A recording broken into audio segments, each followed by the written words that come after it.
شهدت مواقع التواصل الاجتماعي جدلاً واسعاً بعد دخول اللاعب المغربي حكيم زياش في مواجهة علنية مع وزير الأمن القومي الإسرائيلي إيتمار بن جفير، وذلك بسبب دعم زياش للقضية الفلسطينية وانتقاده لقانون يتعلق بالأسرى الفلسطينيين.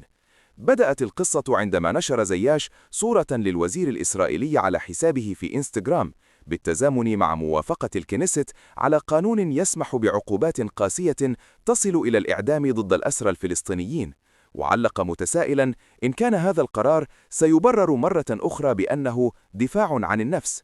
هذا المنشور أثار ردا سريعا من بن جفير الذي هاجم زياش واتهمه بمعاداة السامية، وقال إن لاعبا معاديا للسامية لا يمكنه إعطاء دروس أخلاقية لإسرائيل، وأضاف بلهجة تهديدية أن إسرائيل لن تتعامل بحذر مع من تعتبرهم أعداءها. الجدل لم يتوقف عند هذا الحد، حيث عبرت جهات سياسية مغربية منها حزب العدالة والتنمية عن تضامنها مع زياش، واعتبرت موقفه إنسانيا وشجاعا في دعم الشعب الفلسطيني ورفض القوانين التي تستهدف الأسرى.